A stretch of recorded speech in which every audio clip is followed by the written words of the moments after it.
ഇന്ന് പുറത്തു വന്ന 3 ക്രിക്കറ്റ് ന്യൂസാണ് നമ്മൾ ഇന്നത്തെ വീഡിയോയിൽ നോക്കുന്നത്. ആദ്യത്തെ അപ്ഡേറ്റ് രോഹിത് ശർമ്മയും കോഹ്ലിയുമായി ബന്ധപ്പെട്ടതാണ്. രോഹിത്തും കോഹ്ലിയും T20യിൽ നിന്ന് വിരമിച്ചു. ഇനി അവർക്ക് T20 കളിക്കാൻ സാധിക്കില്ല. അടുത്ത വർഷമാണ് T20 വേൾഡ് കപ്പ്. ഇപ്പോഴിതാ രോഹിത് ശർമ്മ, കോഹ്ലി ഇവരെ T20 ടീമിലേക്ക് തിരിച്ചു വിളിക്കാനാണ് BCCI പദ്ധതി. പ്രധാനമായിട്ടും രോഹിത് ശർമ്മയാണ് BCCI നോക്കി വച്ചിരിക്കുന്നത്. 2007 ശേഷം ഇന്ത്യക്ക് T20 വേൾഡ് കപ്പ് നേടിത്തന്നത് രോഹിത് ശർമ്മയാണ്. രോഹിത്തിനെ തന്നെ അടുത്ത T20 വേൾഡ് കപ്പിലും ക്യാപ്റ്റൻ ആക്കാനാണ് BCCIയുടെ പദ്ധതി. രോഹിത്തിനെ തിരിച്ചു വിളിക്കുമെന്ന റിപ്പോർട്ടാണ് വന്നിരിക്കുന്നത്. അടുത്തൊരു അപ്ഡേറ്റ് ഇന്ത്യ ഓസ്ട്രേലിയ ടെസ്റ്റുമായി ബന്ധപ്പെട്ടതാണ്. ഇന്നലത്തെ ടെസ്റ്റ് മത്സരം കളിക്കാൻ സാധിച്ചില്ല. മഴ പെയ്ത് പണി കിട്ടി. ഇപ്പോഴിതാ ഇന്നത്തെ മാച്ചും മഴ പെയ്ത് മുടങ്ങുമെന്ന റിപ്പോർട്ടാണ് വന്നിരിക്കുന്നത്.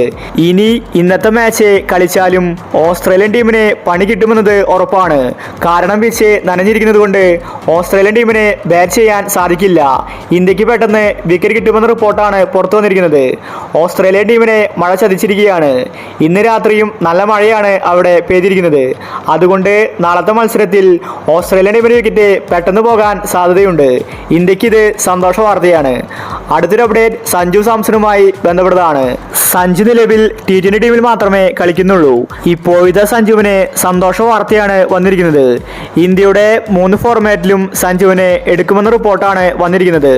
ഇനി ജനുവരിയിൽ ഇംഗ്ലണ്ടുമായിട്ട് T20 ടെസ്റ്റ് ഏകദിനം ഈ 3 സീരീസിലും സഞ്ജുവിനെ ഉൾപ്പെടുത്തുമെന്നാണ് ഇപ്പോൾ ഗംഭീർ പറഞ്ഞിരിക്കുന്നത്. ഋഷഭ് പന്തിന് കൊടുക്കുന്ന അതേ പരിഗണന സഞ്ജുവിനും വേണമെന്നാണ് ഗംഭീർ ആവശ്യപ്പെട്ടിരിക്കുന്നത്. BCCI ഗംഭീറിന്റെ ഈ നിഗമനം ശരിവെച്ചാൽ വരാൻ പോകുന്ന 3 ഫോർമാറ്റിലും സഞ്ജുവും ഉണ്ടായിരിക്കും. ഇനി അങ്ങോട്ട് സഞ്ജുവിന്റെ കാലമാണ് വരാനിരിക്കുന്നത്. കോച്ച് ഗൗതം ഗംഭീർ സഞ്ജുവിനെ ഉയരത്തിലേക്ക് എത്തിക്കും.